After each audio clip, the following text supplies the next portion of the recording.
기독교가 죄라고 그럴 때 죄를 둘로 이해합니다. 첫째는 교만이에요. 둘째는 나태예요. 이렇게 해석하거든요.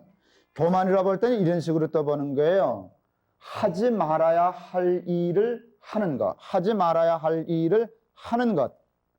이거 죄지요. 근데 대부분이 이것은 잘 이해해요. 근데 뭐가 죄인가 하면은요, 해야 할 일을 하지 않는 것. 이것도 죄라고 말이에요. 그게 나태해요. 나쁜 일을 하는 것도 죄지만 옳은 일을 안 하는 것도 죄라고 말이죠. 그러니까 기독교는 뭐를 죄라 그러는가? 하지 말아야 할 일을 하는 것도 죄라고 생각하지만 해야 할 일을 하지 않고 나 아무것도 안 했어. 이거 죄라고 말이죠. 여러분,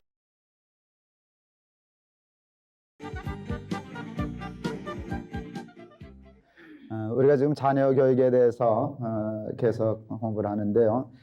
지난 시간에 우리가 공부한 거는 그 자녀 교육을 할 때 좋은 설계도가 필요하다는 얘기를 지금 하고 있어요.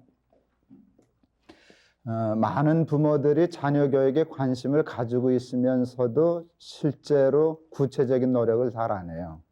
그냥 기르면 되겠지, 사랑하면 되겠지, 이뻐하면 되겠지 하는 것뿐이 없고요. 구체적인 설계도를 가지고 목표를 정확히 하고 자녀 교육을 하는, 자녀를 기르는 부모들이 뜻밖의 많지 않습니다. 그래서 자녀들이 대개 어떤 집을 짓는 것과 같은가 하면 좋은 집을 짓는 것 같지 않고 판잣집 짓는 것 같아요. 그런데도 애들이 제대로 되고 반드시 되는 건 부모 때문이 아니고 하나님 때문인 것 같아요. 정말 하나님의 은혜지, 대충 기른 것 같은데 애들이 그래도 되는 걸 보면 하나님의 은혜다 이렇게 싶은 생각이 있지만, 우리가 조금 부족하지만 그래도 설계도를 가지고 구체적인 목표를 가지고 기도하면서 노력하면서 기르면 훨씬 더 좋은 자녀를 기를 수 있습니다. 제가 이 설계도 얘기를 하면서 그 글리슨 주니어라고 하는 기독교 교육학자의 그 8가지 발달 단계를 인용해서 지금 강의를 하기 시작했는데요. 이제 8가지를 얘기하려고 그랬어요. 지난 시간에 2 얘기까지 했는데, 여기 하나 구체적인, 우리 아이를 이런 아이로 길러야 되겠다 하는 목표를 삼을 수 있기 때문에 이거 좀 도움이 될 겁니다. 처음이 뭐였는가 하면 베이직 트러스트랬어요.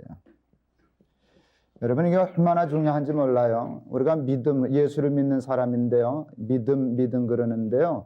신앙적인 믿음만 중요한 게 아니라 모든 삶의 기본이 믿음이에요. 이게 믿음이 깨지면, 이게 병들면 아무것도 할 수 없어요. 사람이 삐뚤어지고 모나고 불안하고 정서적으로 이상한 사람 되고, 그렇기 때문에 가장 중요한 것이 아이에게 신뢰를 심어주는 것이에요. 그래서 사고를 긍정적이게 만들어주는 것이죠. 그런 면에서 아주 치명적으로 나쁜 속담이 있어요. 뭐예요? 믿는 도끼에, 이건 아예 자식을 망치려고 작심한 사람들이 만든 속담이란 말이죠. 여러분, 믿다 보면 발등 찍히는 때가 있어요, 없어요? 그래도 아이들에게 뭐라고 가르쳐줘야 돼요? 믿다 보면 발등 찍히는 때가 있기는 있다. 그래도 발등이 찍히는 한이 있어도 믿고 살아라 해서 이 믿음을 가르쳐줘야 되고요. 또 믿을 만한 세상이라는 걸 자꾸 가르쳐줘야지 아이가 반듯해지지, 괜히 깨부리고 똑똑하게 한답시고 믿는 덕에 발등 찍혀 이렇게 인생을 설계하고 가르친다라고 하면 그 아이는 평생 온전한 사람이 될 수 없어요. 여러분 혹 기억이 나세요? 제가 예를 들었는데, 종로 부자가 무녀동남 외아들 8살짜리에게 유언한 거 생각나실 거예요. 그 아버지가 재산이 많으니까 8살짜리에게 너 가까이 하는 놈은 다 도둑놈이다. 이게 유언이었어요. 믿지 말아라. 너 좋아서 그러는 게 아니라 재산 뺏으려고 그러는 사람이다. 이게 유언이었어요. 그 유언을 이 8살짜리가 잊지 않고 평생 그걸 지켜서 재산을 지켰어요. 근데 뭘 못 지켰나? 인생을, 가족을 못 지켰어요. 부인도 안 믿고요. 자식도 안 믿고요. 돈에 대해서 얼마나 무서운지요. 부인도 정신병 치료를 받아야 하고 자녀들도 정신병 치료를 받아야 되고 그 집안이 풍지박산 나는 거 제가 눈으로 봤어요. 왜 그랬나? 그 유언이 이걸 깨뜨려 버렸거든요. 기본적인 신뢰 이걸 깨뜨려 버렸는데, 아이에게 가장 중요한 것은 이 믿음을 가리키는 것이에요. 근데 이 믿음은 무엇으로 생겨나는가? 사랑으로 생겨난다. 우리 공부했어요.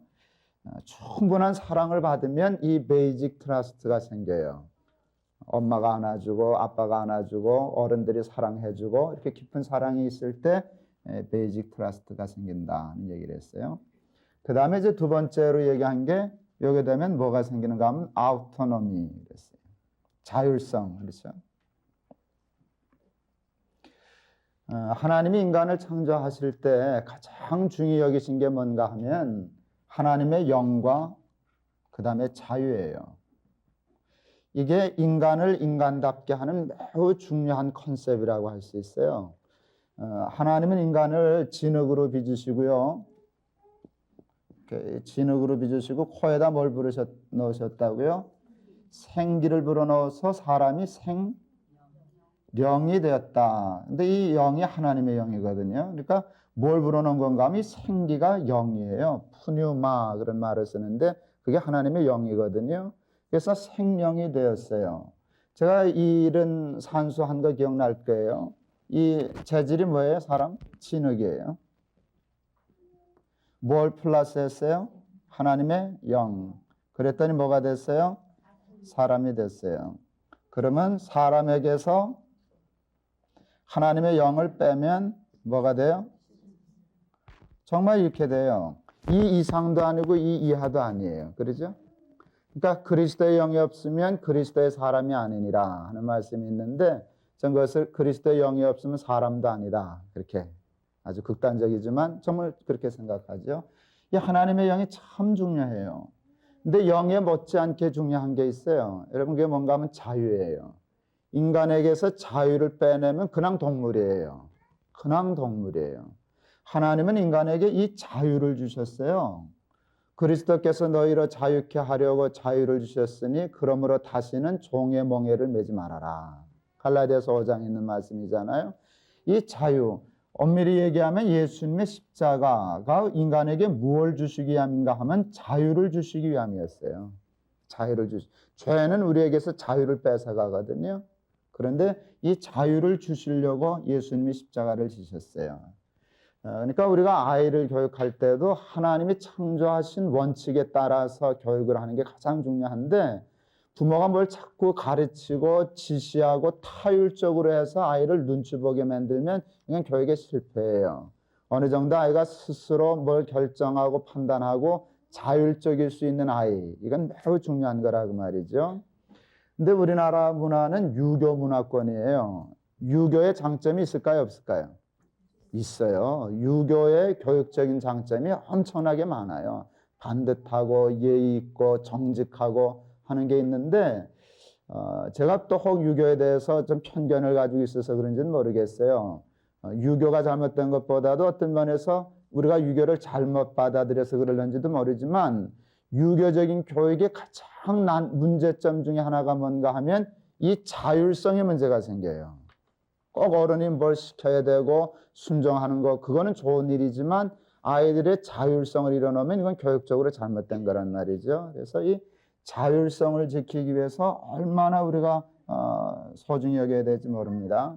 근데 이 기본적인 신뢰가 생기면 자율적인 이게 생겨요. 그런데요, 사랑받지 못하고 남의 눈치 보고 살아서 이 베이직 트러스트가 생기지 않은 아이는 자율적이 될까요? 타율적이 될까요? 타율적이 돼요. 제가 케냐의 그 원주민들 얘기를 했어요. 선교부에서 일하는 그 흑인들. 여러분 거기서 일을 하지만 선교부에서 일을 하는데 종처럼 부릴까요? 인간적인 대우를 할까요? 인간적인 대우를 해요. 그렇지 않아요? 믿는 사람이 선교사들이죠 하는데. 그런데 콜라 좀 사다 달라고 부탁했어요. 큰 병에 있는 거 사오라 그랬어요. 지난 시간에 했던 거 지금 복습하는 겁니다. 그랬더니 슈퍼에 큰 병에 콜라가 없고 조그만 병에 콜라가 있었어요. 그럼 어떻게 하면 돼요? 그냥 그거 가져오면 되잖아요. 큰 병 없어서 작은 거 사왔습니다. 그러면 되는 건데 그 사람들 못 그랬어요. 먼 거리인데 그 대학 곁에 걸어와서 큰 병에 콜라 없고 작은 병에 콜라 있습니다. 그럼 기가 막히는 거예요. 그거라도 사오세요. 그렇게 하면 그걸 터벅터벅 가서 갔다 와요. 자기 혼자는 아무것도 하지 못해요. 이게 뭐예요? 이게 노예의 근성이에요. 왜? 자기 마음대로 하면 매맞고 혼나니까 꼭 시켜야만 하고 아무것도 자기 스스로는 못하는. 근데 그거는 본래 하나님이 인간을 창조할 때 그렇게 하신 게 아니거든요. 그래서 아이들을 이렇게 눈치 보지 않고 타율적이지 않고 자율적인 아이로 기르는 일이 참 중요하다 하는 얘기를 했습니다. 여기 했고, 지난 시간에 여기까지 좀 시작하다가 제가 했는데, 그다음에 세 번째가 뭔가 하면 이니셔티브예요. 이게 참 중요해요. 어떤 주도권을 가지고 하는 그거거든요. 여러분, 기독교는 높아지는 걸 가리킵니까? 낮아지는 걸 가리킵니까? 낮아지라, 겸손해라, 이거 가리키죠. 여러분, 그런 개념하고 이니셔티브, 앞장서고 주도권을 잡고 이런 거하고 조금 안 맞는 느낌이 들지 않아요? 그렇죠? 이건 이니셔티브 하면 느낌이 교만한 느낌이 들어요? 겸손한 느낌이 들어요? 괜히 우리 느낌에 교만한 느낌이 드는데 그렇지 않아요. 이건 교만이 아니에요. 교만은 여러분 실력을 높이는 게 교만입니까? 자세를 높이는 게 교만입니까? 자세를 높이는 게 교만이거든요. 기독교인들이 잘못 생각해서요. 실력을 낮추는 것이 겸손이 아니라 자세를 낮추는 게 겸손이 아니라 실력을 낮추는 것을 겸손으로 합리화하는 때가 많아요. 게을러서 무능해서 낮아졌어요. 자세가 실력이. 그걸 뭐라고 합리화해요? 겸손이라고 합리화해요. 그리고 성실히 노력해서 실력이 높아진 사람을 뭐라고 비방해요? 교만하다고 비방해요. 이건 아주 나쁜 거예요. 악한 거예요. 얘기하면 예수님이 낮추라고 하신 것은 자세지 실력이 아니에요. 실력이 높아야 자세를 낮출 수 있어요. 제가 설교나 강의 중에 잘 쓰는 예화인데요. 키가 작은 목사님이 계셨어요. 이렇게 투명하지 않고 이렇게 보통 옛날 강대상 다 불투명하잖아요. 발 밑에다가 이렇게 디딤대를 놨어요. 그러니까 아무런 불편 없어요. 근데 설교하다가 흥분하면 발뒤꿈치를 자꾸 들어요. 이거 왜 들까요? 키 작은 컴플렉스예요. 그래서 여러분 아세요? 키 작은 사람 치고 등 구부러진 거 본 사람 없어요. 예, 자세가 반듯해요. 왜? 이거 구부러지면 더 작아지니까 키 작은 사람은 누구나 막론하고 자세가 반듯한 장점이 있어요. 키 큰 여자 치고 등 똑바른 거 봤어요? 이건 또 자꾸 구부러져요. 여러분 여기서 매우 중요한 걸 알 수 있는데요. 교만의 뿌리가 뭔지 아세요? 누가 교만해지는 줄 아세요? 실력 없는 사람이 교만해져요. 그러니까 교만의 뿌리는 열등의식이에요. 사실은 낮아지고 겸손하려면 기본 조건이 뭔가 하면 실력이 있어야 겸손의 첫째 조건을 구비한 거예요. 실력 있는 사람이 교만해질 수 있죠. 그러나 실력이 있어야 겸손할 수 있는 기본적인 요건이 성립된 거라. 실력이 없으면 겸손해질 수 없어요. 조금 핀트가 안 맞지만 공부 못하는 아이가 나 공부 못해요 그랬어요. 겸손이에요 아니에요? 뭐예요? 사실이지. 그건 사실이지 겸손이 아니란 말이에요. 공부를 잘하면서 에이 저 별로 못해요. 남들 다 그만큼은 해요. 그러면 그건 겸손이에요. 공부 못하는 아이가 나 공부 못해요. 그게 무슨 겸손이에요? 사실이지. 그러니까 실력이 있어야 낮아질 수 있어요. 영락교에 제가 고등부를 좀 가르쳤는데요. 고등학교 3학년 아이 하나가 저를 찾아왔어요. 그 형은 이제 서울대학교를 가고 이러는데 이 둘째 놈은 이제 조금 공부하는 게 떨어졌어요. 그러니까 스트레스를 많이 받았어요. 저를 찾아오더니 목사님 그래요. 왜? 공부가 인생의 전부입니까? 그래요.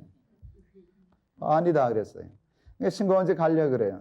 붙잡았어요. 뭐 하나 물어보자. 너 공부 못하지? 그랬어요. 대짜고짜로. 그러니까 이놈이 당황했어요. 네 그래요. 난 공부 잘하는 놈 치고 그따 거 물어보러 다니나 한 번도 못 봤다. 제가 좀 짓궂죠? 이제 그날 그렇게 얘기하다가 아야하고 대화가 됐어요. 대화가 됐어요. 조금 망신당하겠지만 뭐 제가 이렇게 망신 준 건 아니고 이렇게 말이 진지하게 되니까 아이가 그걸 수긍을 했어요. 그 해 대학은 못 갔지만 그 다음에 재수해서 대학을 갔어요. 자기가 잘못됐다는 거 알았거든요. 비겁하다는 거 알았거든요. 정면으로 도전하고 열심히 하더니 그 다음에 대학을 가더라고요. 많은 사람이 범하는 오류가 거기에 있어요. 실력은 높이고 자세를 낮춰야지 실력을 낮추고 자세를 낮출 수는 없어요. 하나님은요, 우리 예수 믿는 사람들, 하나님의 자녀가 실력 있는 사람 되기를 원해요. 앞장서는 사람 되기를 원해요. 믿지 않는 사람을 이끄는 사람 되기를 원하지 믿지 않는 사람에게 줄줄 끌려다니는 사람 되기를 원치 않으세요. 여러분, 아이들에게 이거 가르쳐 줘야 돼요. 제가 이제 청년들 집회를 자주 하고 그러는데 청년들에게 이런 얘기를 하죠. 하나님이요, 하나님이 상한 갈대를 꺾으세요, 안 꺾으세요? 상한 갈대도 꺾지 않으시고 또 뭐예요? 꺼져가는 등불도 끄지 않으시는 하나님이세요. 이게 얼마나 중요한 말인지 몰라요. 하나님은 정말 그러시는 분이세요. 그렇죠? 가난하든 못났든 병들었든 게으르든 나태하든 어쨌든 사람이 실수하여 상한 갈대처럼 되고 꺼져가는 등불처럼 돼도 꺾지 않으시고 끄지 않으셔요. 근데 여러분 아세요? 하나님은 우리가 상한 갈대 되는 거를 좋아하실까요? 싫어하실까요? 싫어하세요. 꺼져가는 등불 되는 걸 원하실까요? 원치 않으실까요? 원치 않으세요. 하나님은 우리가 뭘 되기를 원하시는가 하면은요, 백향목 같이 단단한 나무, 그렇죠? 백향목 되기를 원하시고요, 횃불 되기를 원하시는 하나님이시죠. 그런데도 불구하고 우리가 상한 갈대 같아도 꺾지 않으세요. 그리고 기대하세요. 잘 키워서 이 상한 갈대를 잘 키워서 백향목 만들어야지 하는 그러시는 거예요. 꺼져가는 등불 잘 키워서 횃불로 만들 거야. 이게 하나님의 뜻이거든요. 근데 사람들은 이거를 생각 안 해요. 그리고 이것만 생각해요. 근데 이게 잘못된 거예요. 여러분, 이게 우스갯소리로 제가 그러죠. 교회 이름 지을 때 상한 갈대 교회, 이게 말이 되냐? 꺼져가는 등불 교회, 이런 거 들어봤어요? 이건 말이 안 된단 말이죠. 여러분, 기독교는 엄밀히 얘기하면 겸손한 종교이지만, 그건 사실이지만 강자 약자를 얘기하면 기독교는 엄밀히 얘기하면 강자의 철학을 가진 종교예요. 우리 강한 자가, 로마서 15장 1절, 제가 좋아하는 말씀인데요.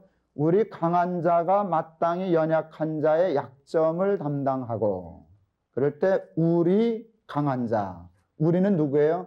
하나님이 나와 너 이거 하는 거거든요. 하나님도 강한 분, 너도 강한 사람, 우린 강한 사람 아니냐? 우리가 강하니까 연약한 사람의 약점을 담당해 주자. 우리 강한 자가 마땅히 연약한 자의 약점을 담당하고, 이렇게 해석할 수 있는 말씀이거든요. 하나님은 우리가 강한 자 되기를 원하세요. 어떤 이니셔티브를 잡고 세상을 이끌어 나가는 사람 되기를 원하시죠. 세상에 줄줄 질질 끌려다니는 거 절대 원치 않으세요. 이거 아이들에게 가르쳐 줘야 됩니다. 아이들에게 그 말 재밌을 거예요. 공부해서 남주냐? 이런 말. 너 신념 때문이냐? 핑계냐? 이런 거 아이들에게 한번 짚어주는 거 참 중요해요. 공부를 잘하고 낮추어야 그게 겸손이지 실력 없어가지고 어떻게 겸손한 사람이 되겠냐. 하나님은 우리가 강한 사람 되기를 원하신다. 여러분, 그 강자의 철학을 우리가 성경에서 많이 볼 수 있는데요. 저는 이 강자의 철학을 느끼는 비유가 예수님의 달란트 비유예요. 거기서 알 수 있어요. 주인이 종에게 어떤 사람에겐 5달란트, 어떤 사람에겐 2달란트, 어떤 사람에겐 1달란트를 주고 갔어요. 아시죠? 이 사람 10달란트, 이 사람 4달란트 했는데 하나 됐어요. 마지막 이 1달란트 어떻게 했나요? 땅에 묻었던 이 1달란트를 빼앗아서 누구 주라 그랬어요? 여길 갖다 주라 그랬어요. 그러면서 예수님 하신 말씀이 있어요. 무릇 있는 자들은 받아 풍족하게 되고 없는 자들은 있는 것까지 빼앗기리라. 여러분, 이게 잔인한 거 같죠? 아니요. 나는 이 말이 근사하다고 생각해요. 무책임하고 이런 사람들, 이건 차라리 빼앗아서 열심히 하는 사람 줘. 무릇 있는 자들은 받아 풍족하게 되고 없는 자들은 있는 것까지 빼앗기리라. 이게 얼마나 강한 말씀이에요.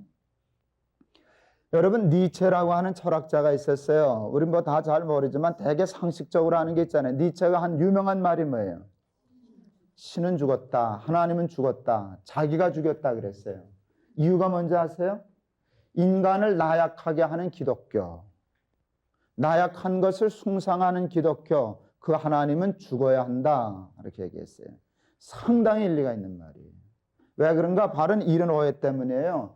예수님이 낮아지라고 하신 것을 실력을 낮추라는 것으로 오해했단 말이에요. 그리고 게을러서 낮아진 것을 겸손이라고 자꾸 이렇게 합리화하는 일이 기독교에 있었단 말이에요.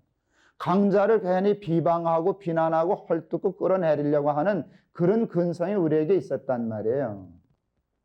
그리고 낮은 데 있어서도 그거를 하나님의 뜻이니 운명이니 팔자처럼 해가지고 그냥 순정하고 살아가게 하려고 하는 면들이 그 당시에 있었거든요. 잘 보세요. 기독교가 잘못된 것이에요. 기독교인이 잘못된 것이에요. 그때. 기독교는 본래 이런 정신을 가지고 있는데 오해해서 기독교인이 잘못됐어요.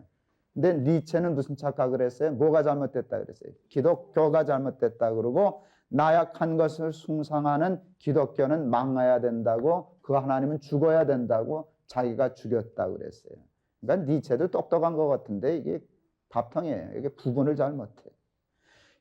니체가 조금 더 성경을 깊이 봤으면 기독교가 얼마나 강한 것을 귀히 여기는 종교라는 걸 알았을 거예요. 낮추자는 건 자세였지 실력이 아니었다는 걸 그걸 구별했었어요. 그래요. 여러분 이걸 중요한 거예요. 그러니까 아이를 약자로 길러야 돼요? 강자로 길러야 돼요? 강자로 길러야 돼요. 이니시어티브를 잡고 주도권을 잡고 숨지 않고 비겁하게 도망가지 않고.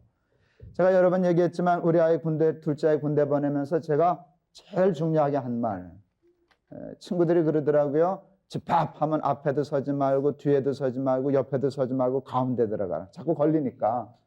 그래서 내가 미꾸라지 새끼냐? 가운데로 두고 파게. 정면으로 돌파해라. 이게 기독교 철학이에요. 정면 돌파.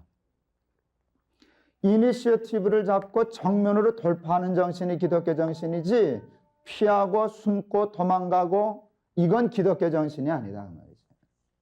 여러분 이스라엘 백성들이 출애굽해가지고 가나안까지 애굽에서 가나안까지 넉넉 잡고 일주일이면 가는 거리였잖아요. 그런데 몇 년 걸렸어요? 왜 그런 줄 아세요? 여기서 싸워야 할 싸움을 두려워해서 회피했기 때문이에요. 이때 만일 이스라엘 백성들이 홍해를 가르신 하나님, 애굽을 수장시키신 하나님, 그 하나님이 우리 하나님인데 이까짓 건 게임도 아니다 하고 붙었으면 7일 만에 들어가는 거예요. 이게 벌벌 뚫는 게 믿음이 없는 거거든요. 우리가 믿음이 없는 건 이해할 수 있어요. 이스라엘 백성들이 그때 믿음 없는 건 이건 악한 거예요. 홍해 갈라지는 거 빤히 보고도 하나님 못 믿으면 그건 꼴통이죠. 진짜 애들 말로. 그런 꼴통이 어디 있어요? 그건 죽어 마땅한 꼴통들이에요. 애굽이 수장되는 걸 빤히 보고도 이걸 두려워해? 그건 악한 거죠. 우리도 믿는데 이 사람들이 못 믿었어요. 그러니까 하나님이 넌 자격 없다고 40년을 돌리셨어요. 이건 싸웠어야 돼요. 기독교인은요 안 싸우는 사람이 아니에요. 하나님은 싸우라 그래요. 악에게 지지 말고 무엇으로? 선으로 악을 이기라. 선으로 싸우라는 것뿐이지 싸우지 말고 양보하고 도망가고 지고 그러라는 게 아니에요. 이겨야 돼요. 근데 선으로 이겨야 돼요. 기독교는 잘 보면은요 아주 강자의 철학을 가지고 있어요. 매우 중요한 거죠. 저는 신앙생활 할 때 제 나름대로 목표를 가지고 있는 게 있어요. 그게 뭔가 하면 말씀대로예요. 말씀대로. 근데 여러분 하나님의 말씀이 다 이해가 됩니까? 안 됩니까? 저는 안 돼요. 이해가 잘 안 돼요. 그런데 전 하나님의 말씀이 이해가 되면 좋고 안 돼도 문제 없어요. 왜요? 나는 이해 안 되는 말씀이 있다는 걸 이해하거든요. 그렇죠? 그리고 그런 경우는 어떻게 해요? 그냥 믿어요. 왜요? 내가 하나님 믿기로 작정했으니까. 하나님은 옳으시다라고 하는 믿음이 있어요. 이해가 되면 다행이고 이해가 안 되면 내가 이해를 못한 것이지 틀린 것이 아니라 그 말이죠. 틀린 것이 아니에요. 그러니까 나는 하나님을 말씀을 믿어요. 그래서 이해가 되면 되는 대로 안 되면 안 되는 대로 말씀대로 살면 복 받는다. 이게 제 믿음의 기본이거든요. 근데 내 마음속에 말씀대로 살려고 하는 본능이 있어요. 말씀대로 살지 않으려고 하는 본능이 있어요. 그러니까 그걸 훈련시켜야 되거든요. 말만 갖고는 안 돼요. 훈련해야 돼요. 연습이 필요하는데 이 훈련은 뭐로 하나? 저는 운전으로 했어요. 운전을 신호대로 해야 되거든요. 빨간불이면 서고 파란불이면 가야 되는데 우리는 아직 교통문화가 정착이 안 돼서 무엇대로 해요? 지 마음대로 해요. 경찰이 있으면 신호대로, 없으면 내 마음대로. 그렇잖아요. 그런데 그게 참 위험한 거거든요. 그래서 전 새벽에 운전주로 하고 그랬을 때도 빨간불이면 아무도 없어도 서고 파란불이면 가고, 이게 훈련이 되다 보면 이것도 되겠다. 좋은 훈련거리거든요. 그래서 신호대로 운전하려고 무척 노력해요. 신호 지키는 것도 해야 되니까 그 다음에 안 되는 게 뭔가 하면 속도가 잘 안 지켜지더라고요. 근데 이제는 나이도 조금 들어가니까 그런지 신호도 속도도 비교적 잘 지켜요. 그래서 하여간 하라는 대로 운전하려고 그래요. 새벽에 이제 이렇게 건널목이 있어서 여기 빨간불이면 내가 서요. 이렇게 1차선, 2차선 있으면 여기 서요. 그러면 내게 뒷차들이 와서 빵빵 그래요. 순경 없다. 사람도 없다. 지가 가란다고 내가 가나? 여기 빨간불이니까 서 있어요. 그러면 헤드라이트 뭐 번쩍번쩍해요. 가라고. 그래도 안 가죠. 그러면 이 뒷차가 가나? 이렇게 돌려서 가요. 그냥 가면 좋은데 꼭 두 가지 행동을 보통 해요. 힐끗 쳐다보고 악셀레이터 확 밟고 왕 하고 가요. 힐끗 보는 건 별 미친놈 다 보겠네 하는 소리고, 왕 하는 건 뭐예요? 그래 너 잘났다 이제 그러고 가는 거예요. 뭐 어떻게 할 수 없지. 여기서 있어요. 근데 어느 날 우리 이 새벽기도 하러 오려고 그 마장동 지나서 태양 아파트 이렇게 들어섰을 때예요. 차선이 둘이거든요. 1차선에 빨간불이어서 내가 섰어요. 여기 2차선 하나 있는데 자가용 하나 오더니 또 섰어요. 제가 참 반가웠어요. 아, 미친 분 하나 또 왔구나 안에서. 미친놈 1차선, 미친분 2차선 이렇게 딱 섰는데 아니나 다를까 뒷차들이 빵빵 번쩍번쩍 난리가 났어요. 그래도 이 미친놈 안 가, 이 미친분 안 가셔. 그러니까 지가 어떻게 하겠어요? 날아가겠어요? 땅을 파겠어요? 그러니까 기다렸다가 파란 신호등 대기 우리가 가니까 따라오더라고요. 그때 내가 무릎을 탁 치면서 깨달았어요. 예수 믿는 사람이 신호를 지키고 다른 차도 신호를 지키게 하려면 앞에 서야 된다, 뒤에 서야 된다. 앞에 서야 된다 그 말이야. 앞에 서야 뭘 수가 나지 뒤에 서면 이게 수가 나냐 그 말이죠. 그렇죠? 앞에 서야 된다 그 말이에요. 그게 선두의 원칙이에요. 뒤에 서가지고는 안 되거든요. 그러니까 예수 믿는 사람이 뭐라든지 실력이 있어서 앞장을 서야 일이 되는 것이지 뒷장 서면 벌장 다 본다. 이게 선두의 원칙이라. 그게 바로 이 이니시어티브라고 하는 말과 연결이 되는 거라. 연합교회에 있을 때 고등부 회장하던 아이가 서울대학교를 갔어요. 근데 얼마나 믿음이 좋고 또 공부를 잘하는지 몰라요. 서울대학을 첫 가서 붙었는데 대학원을 서울 법대대학원을 갔어요. 들어가자마자 고시를 치렀는데 단번에 붙었어요. 걔는 하여간 시험 봐서 떨어지는 법이 없어요. 시험 보면 붙어요. 세배를 왔어요, 친구들하고. 그러니까 친구들이 자랑하는 게 목사님 아무개가요, 지금 고시 단번에 붙었어요. 근데 단번에 붙은 것뿐만 아니라 10등 안에 붙었다는 거예요. 그가 얼마나 공부를 잘하는 게. 제가 대법원 신우회 그 예배 가서 봤는데 100등 안에 붙으면 자기들도 인정하더라고요. 제가 그래서 대법원장 한번 해라. 그랬더니 에이 목사님 저 그런데 욕심 없어요. 내가 꾸짖었어요. 예인어만 너 출세하고 너 욕심을 위해서 대법원장 하라는 게 아니야. 그리고 이런 얘기를 해줬어요. 너 예수 믿는 사람이 대법원장이 된다는 것은 그것은 다시 말하면 법조계의 선교사가 된다는 것과 같은 거다. 그럴 때 그 법조계의 하나님의 법, 하나님의 뜻, 하나님의 질서를 이루는 선교적인 사명을 감당하려면 야 앞에 서야지 뒤에 쫄자로 서가지고 일이 되겠냐. 너 대법원장 한번 해라 그랬더니 목사님 기도해 주십시오. 그랬단 말이죠. 그러니까 여러분 내 인간적인 야망을 채우기 위해서 이런 이니시어티브를 잡고 엑셀런트를 추구하고 그게 아니에요. 세상 사람들은 그렇게 하지만 우리는 하나님의 의를 이루기 위하여 겸손히 남을 섬기기 위하여 그렇게 해야 된다. 창세기 보면 하나님이 아담과 하와에게 뭐라 그랬는 줄 아세요? 땅을 정복하라 그랬어요. 제가 참 좋아하는 말씀이에요. 땅을 정복하라. 제가 그래서 유학생들이나 이 코스타에 가서 설교할 때 제가 제일 자주 하는 설교가 고지를 정복하라 얘기하거든요. 고지를 정복하라. 왜 유학 가서 공부 열심히 해야 되는가? 고지를 정복하기 위함이다. 고지를 정복하면 모든 전투에서 3배에서 5배 유리하다. 우리 육사 교과하는데 배웠어요.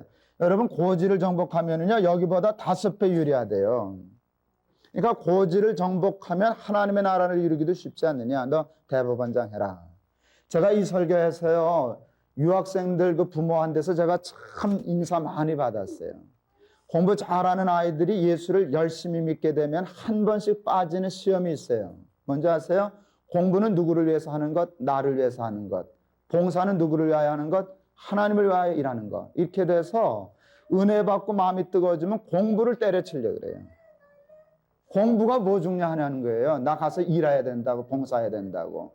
근데 그 아이가 순수한데 이게 틀린 거예요. 근데 제가 얘기하죠. 너 하나님 사랑하고 봉사하는데 공부하는 것으로 봉사해라. 공부도 하나님을 위한 거고 일도 하나님을 위한 것이다. 그렇게 일러준단 말이죠. 여러분 그렇게 하면 아이들이 그 말께 알아들어요? 못 알아들어요? 알아들어요. 그리고 마음 먹고 공부 열심히 하는 아이들이 생기니까 내가 본인에게도 인사받지만 부모한테 얼마나 인사 많이 받는지 몰라요. 이건 매우 중요한 일이거든요. 아이들에게 이거 가르쳐줘야 돼요. 너 공부하는 것으로 하나님 잘 섬겨라. 우리 아이들에게도 제가 그 얘기를 했어요. 왜 공부 열심히 해야 되나? 공부를 해야 이제 밥 먹고 사는 건 옛날이다. 공부 못해도 요즘 먹고 살더라. 그러나 공부를 잘 해야 첫째 하나님한테 최상의 것을 드리지 않겠냐. 그러니까 우리 아들놈이 책상 머리에 고3 때인가 이렇게 크게 쓸 때 최상의 것을 하나님께 드리자. 그러고 공부하더라고요. 여러분 아이들에게 이거 가르쳐줘야 돼요. 에이, 공부가 인생의 전부입니까? 실력을 높이는 것을 교만한 것으로 착각하는 이유를 범하고 최선을 다해서 꼭 1등만이 중요한 건 아니지만 내가 할 수 있는 것을 최상을 하나님께 드려야 되지 않겠냐. 또 믿는 사람이 앞장서야지 믿지 않는 사람이 앞장서면 어떡하겠냐 말이죠. 여러분 기독교가 돈에 대해서도 그런 생각을 갖는데요. 여러분 예수 믿는 사람 돈 벌어야 돼요? 안 벌어야 돼요? 벌어야 돼요. 난 그렇게 생각하거든요. 우리나라 1등 가는 재벌이 예수 잘 믿는 사람이어야 한다고 생각해요. 여러분 돈이 얼마나 중요한데요. 근데 우리나라에 제일 가는 부자가 예수 잘 믿는 사람이다. 그냥 교회 건성건성 다니는 사람 말고 정말 거듭난 그리스도인이다. 이 모든 물질이 하나님이 주신 것을 알고 하나님의 뜻대로 쓰라고 주신 줄을 아는 사람이 제일 가는 부자가 됐다고 나라가 복을 받아요. 그렇게 하면 그 돈이 쌓여 있어서 썩겠어요? 잘 돌겠어요? 잘 돌아요. 그렇게 하면 얼마나 많은 사람이 복을 받겠어요? 그러니까 제일 큰 축복은요, 이 제일 가는 부자가 누가 돼야 돼요? 예수 잘 믿는 사람이 돼야 돼요. 중요한 데 많아요. 정치, 경제, 문화, 뭐 이런 군대, 이런 중요한데 예수 믿는 사람들이 이니시어티브를 잡고 그렇게 해야 내 마음대로 우리 땅을 정복해서 그러자. 그게 아니에요. 기독교의 정복의 의미는 파괴하고 부리고 노예 삼는 게 아니라 정복하여 그들을 섬기는 것이에요. 땅을 정복하라. 그게 땅을 섬기라는 것이에요. 노예가 돼서 할 수 없이 섬기는 게 아니라 실력을 가지고 축복하라. 이 개념이거든요. 그러니까 이니시어티브를 잡아야죠. 경제, 정치. 저는 늘 생각해요. 우리나라 대통령들 늘 예수 잘 믿는 사람 되게 해주십시오. 근데 예수 믿는 사람까지는 되는데 이게 잘 믿는 사람이 안 돼서 이게 참 도리어 영광 가리는 게 좀 있어서 마음이 좀 안타까워요. 그러나 예수 잘 믿는 사람이 믿음의 철학을 가지고 정치하면 나라가 복을 받아요. 그렇지 않아요? 그러니까 대법원장도 그렇고 저 하는 거예요. 그러니까 예수 믿는 사람이 이니시어티브를 잡고 뭘 할 수 있도록 어려서부터 아이들에게 그 소명을 주시라는 말이에요. 그러나 남들처럼 이걸 잡았을 때 교만하면 못 쓴다. 너만 생각하면 못 쓴다. 그러도 섬겨야 된다. 세상을 겸손히 축복해야 된다. 이거 가르쳐야 하는 사람 될 줄을 믿습니다. 제가 이 얘기할 때마다 재밌는 얘기 하나예요. 실화예요. 우리나라에 있었던 얘기죠. 장군이 예수를 잘 믿으셨어요. 군목이 이렇게 와서 목회를 하는데 군부대 와서 예배를 잘 드리고 그러니까 부대에서는 장군이 예수 잘 믿으면 그 힘이 굉장하거든요. 근데 이 군목이 아주 참 열심히 했어요. 그러니까 이 장군이 보기에 이 군목 중이 와가지고 참 열심히 잘한다 싶어서 도와줄 마음에 내가 뭐 좀 도와줄 일이 없겠냐 그랬어요. 근데 여러분 장군이 도와준다면 이게 예배당 하나 지어달래도 될 일이거든요. 근데 이 군목이 기다렸다는 듯이 부탁했어요. 장군님 부탁이 하나 있습니다. 뭡니까? 그랬더니 주일날 오실 때 30분만 좀 일찍 와주십시오. 그러죠. 근데 그냥 오지 말고 정장을 하고 오십시오. 그러니까 군복, 훈장 달고 별 달고 그러고 좀 와주십시오. 사복 입지 말고. 그러죠. 뭘 하랍니까? 주보 좀 돌라주십시오. 그래. 세상을 장군을 쓸 때가 주보 돌라주는 일에 쓰겠냐 말이죠. 근데 이 장군 훌륭해서 그렇게 하겠습니다. 그러고는 정말 30분 일찍 와서 주보를 돌라주셨다는 거예요. 1등병이 와도 착 격려하고 주보 주고 훈련병이 들어와도 격려하고 주고 거기가 몇 터졌다는 거잖아요. 실화란 말이에요. 우리나라. 왜 그래나? 사병들이 주일만 되면 교회 가자 난리래요. 왜? 우리 장군한테 격려 한번 받으러 가자. 여러분 예수 믿는 사람이 장군이 되니까 그리고 세상 사람처럼 교만하지 않고 자기 이익을 챙기지 않고 겸손히 척 격려를 하니까 여러분 교회가 예수 믿는 사람들이 꽉 차지는 그런 놀라운 일이 일어나지 않느냐. 이거 아이들에게 가르칠 수 있는 부모들 되기를 바랍니다. 그러니까 예수 믿는 사람은 똑똑해야 돼요. 앞장서야 돼요. 유능해야 돼요. 남의 뒤쫓아가면 안 돼요. 남의 이 세상 사람 앞장서는 사람 돼야 한다는 거, 그 교육에 매우 중요한 설계도가 될 수 있습니다. 그 다음에 네 번째로, 첫 번째는 베이직 트러스트, 두 번째는 아우토노미, 세 번째는 이니시어티브 이렇게 했어요. 네 번째가 이제 뭔가 인더스트리예요. 근면성 그렇게 얘기할 수 있겠죠.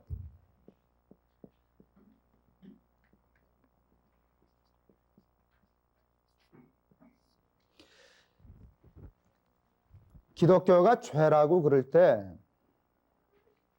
죄를 둘로 이해합니다. 첫째는 교만이에요. 둘째는 나태예요. 이렇게 해석하거든요. 교만이라고 볼 때는 이런 식으로 떠보는 거예요. 하지 말아야 할 일을 하는 것. 하지 말아야 할 일을 하는 것. 이거 죄지요.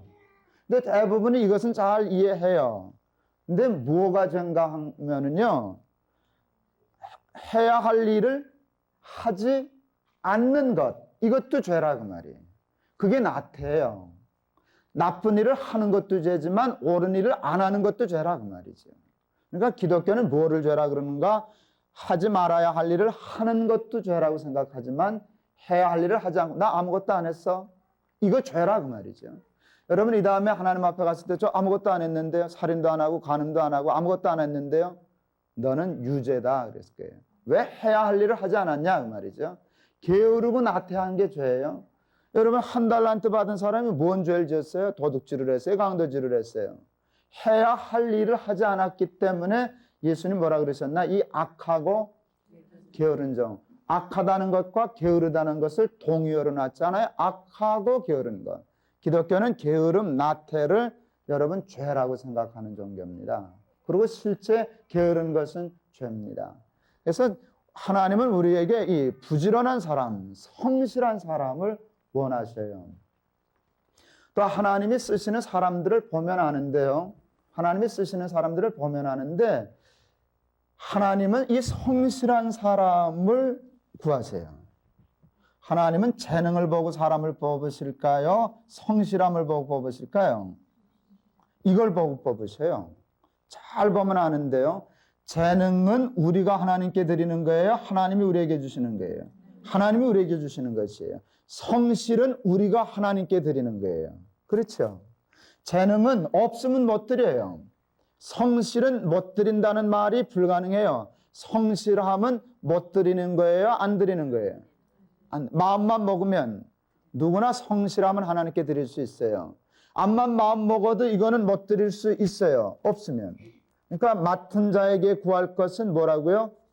이런 개념이란 충성, 성실, 인더스트리, 성실함 이걸 하나님이 요구하셔요. 이 성실함을 보시면 이 자에게 재능은 누가 주셔요? 하나님이 주셔서 하면 되니까 하나님은 이것만 보세요. 베드로가 예수님에게 수제자로 스카우트 받았어요. 뭘 보셨는지 아세요? 그의 성실함을 봤어요. 베드로는 인간적으로 얘기할 때 유능한 사람이에요? 유능하지 못한 사람이에요? 세상적으로 그때. 유능하지 못했어요. 고기 잡는 그냥 어부였어요. 그런데 뭘 보셨나? 남다른 성실함이 있었어요. 깊은 데로 가서 금을 내려 고기를 잡으라. 그랬더니 베드로가 뭐라 그랬나? 밤이 맞도록 수고를 하였으되 얻은 것이 없지만은, 여기서 단서가 있어요. 베드로 어제 밤새도록 뭐 했어요? 몇 마리 잡았나요? 한 마리만 잡았어요. 빈 그물질을 몇 시간 동안 밤새도록. 그게 바로 이거잖아요. 또 사도 바울 보시겠어요? 바울은 물론 이것이 베드로보다 뛰어났던 사람이에요. 그렇죠? 공부도 많이 하고 똑똑한 사람이고 집안 좋고 그런 사람이에요. 그러나 그것 때문에 바울을 부르신 건 아니에요. 바울이 뭘 보셨나? 이걸 보셨어요. 어디서 바울을 부르셨죠? 다메섹에서 부르셨어요. 다메섹에 지금 뭐하러 내려가는 게 사울이? 예수쟁이 잡으러 가는 게, 잡아 옥에 가두고 죽이겠다고. 그러면 벼락 쳐서 때려 죽여야 될 거 아니에요. 근데 예수님이 보시고 야, 저거 마음에 든다 그러고 계시는 거예요. 저거 일꾼 삼으면 일 잘하겠는데 뭘 보는가 하면 이걸 보는 거예요. 판단은 틀렸어요. 그런데 잘 그때 분석해보면 사울이 자기 위해서 내려갔을까요? 하나님 위한답시고 내려갔을까요? 자기 딴에는 그게 하나님 위하는 거라고 잘못 생각하고 내려갔는데, 생각은 잘못됐는데 자세는 대단히 열심히 해요. 물불 안 가리고 앞뒤 안 가리고 그냥 만사 젖혀놓고 내려가잖아요. 그게 뭐가 있는가 하면 성실함이 돋보였어요. 저건 몰라서 그렇지 가르쳐만 주면 큰일 할 놈이다. 예수님 얼마나 사람 정확해 보세요. 사울아 사울아 부르셨어요. 주여 누구십니까? 나는 내가 핍박하는 예수다. 그러니까 자기 생각 잘못된 걸 금방 알았어요. 양심적인 생각이니까 다메섹으로 가던 길에서 180도 예루살렘으로 금방 바꿨어요. 미적거리지 않고. 근데 바뀌지 않은 것 있어요. 먼저 아세요? 주 예수께 받은 사명 곧 은혜의 복음 전하는 일을 마치려 하면은 내 생명도 조금 더 귀한 것으로 여기지 아니하노라 하는 그 성실한 자세는 그때나 이때나 똑같았어요. 사도 바울이 그래서 이와 같은 자기의 체험과 간증을 가지고 고백적으로 쓴 말이 뭔지 아세요? 맡은 자에게 구할 것은 충성이니라. 하나님이 충성하는 자를 구하신다. 내가 이렇게 어리석은 사람이었지만 하나님께 열심히 충성했더니 나를 부르시더라. 여러분 아이들에게 이 성실함을 가르쳐야 돼요. 그런데 이 성실함이 어디서 오는 줄 아세요? 1번, 2번, 3번이 돼야 돼요. 1번 뭐예요? 베이직 트러스트. 2번 아우토노미. 셋째 뭐예요? 이니시어티브를 잡아요. 재밌어요? 이니시어티브를 잡고 주도권을 잡으면은요, 실력을 갖추면 일이 재밌을까요? 귀찮을까요? 재밌어요. 공부 못하는 아이는 공부가 재미있어요? 없어요? 재미없어요. 하나도 재미없어요. 쉽지는 않지만 어느 궤도를 넘어서서 공부를 잘하면 공부가 재밌을까요? 안 재밌어요? 재밌어요. 재밌으면은 그 다음에 하지 말라 그래도 해요. 부지런해져요. 이거 좀 핀트가 다른 얘기인데요. 제가 청년의 중앙교회에 있을 때 임택준 목사님, 담임 목사님, 저 부목사 아니에요? 제가 그게 보통 부목사가 아니에요. 초등학교 1학년부터 다녀서 부목사 된, 그러니까 청량리 중앙교회는 내 교회란 말이에요. 그러니까 내가 사랑해요, 안 사랑해요? 사랑해요. 다른 부목사님도 사랑하지만 나는 조금 청량리 중앙교회는 다른 사람이라고 말이죠. 근데 이상하네요. 전국 끊어진 게 내 눈에는 안 보여요. 이게 한두 번이어야지. 어디 하수도 맥혔어. 그 하수 좀 뚫으라 그래. 그럼 내가 미안하잖아요. 어느 날 그래서 그게 왜 내 눈에는 안 보이죠? 그게 밤낮 목사 눈에만 보이는지 몰라요. 그랬더니 웃으시더라고요. 그게 부목사 눈에 보이나? 걱정할 거 없어. 김 목사도 담임 목사 되면 보여. 근데 정말 그래요. 저도 이제는 보여요. 이렇게 건성으로. 제가 우리 동학교 일 다 맡기고 내가 뭐 꼼꼼히 다 하려고 그러는 스타일이 아닌 건 여러분 아시죠? 일을 줄이려고 하는 스타일인데도요. 그래도 하여간 전국 끊어지는 거 보고요. 빈 방에 에어컨 틀어놓은 거 자꾸 걸리고요. 근데 부목사님들 나보다 잘하는 분도 있지만 되게 안 돼요. 그게 왜 그런 줄 아세요? 이니시어티브를 잡은 사람이 부지런하고 성실하게 되어 있어요. 그래야 하나님 앞에 쓰임 받는다. 근데 이게 잘 안 되면 그래서 게을러 가지고 남의 눈치나 보고 아이고 내 팔자야 목구멍이 포도청이라 이러고 돌아다니면 이게 평생 얼마나 힘들 거냐 말이죠. 그러니까 일을 재미있어 해야 해요. 일을 재미있어 해요. 이니시어티브를 잡고 하면은요 일이 재미있어져요. 아이들이 어렸을 때 이놈들이 텔레비전을 봤어요. 뭐가 나왔나? 40대 한국 남자 사망률 세계 제1위라는 거 나왔어요. 아빠 몇 살이세요? 그때 너 아빠도 40대다. 그러니까 큰 놈하고 막내 놈이 우리 아빠 위험한데 그랬어요. 새벽에 나가고 밤중에 들어오고 그럴 때니까 기분이 좋더라고요. 아 새끼 기른 보람이 있구나. 애비 걱정해주고. 근데 둘째 놈 군대 간 둘째 놈이 길게 누워가지고 우리 아빠는 괜찮아 그러더라고요. 좀 섭섭하더라고요. 아, 이 자식 참 말로 번전도 안 되는데 걱정하면 누가 잡아가냐. 이러면 괜찮게 뭐가 괜찮나 이런 생각이 들더라고요. 큰 놈하고 셋째 놈이 둘째한테 따지도 물어서 뭐가 괜찮냐. 우리 아빠도 새벽에 나고 밤중에 나고 40대라는데 우리 둘째 놈이 그랬어요. 우리 아빠는 좋아서 다니시니까 괜찮아. 그랬어요. 감사하대요. 네, 맞아요. 힘들지만 좋아하거든요. 좋아하면 부지런해져요. 여러분 제가 얼마나 싸돌아다니는지 아시죠? 세계를 다니고 하는데요. 비행기 타는 거 첫 번에 타는 건 좋은데요. 좀 끔찍해요. 끔찍해요.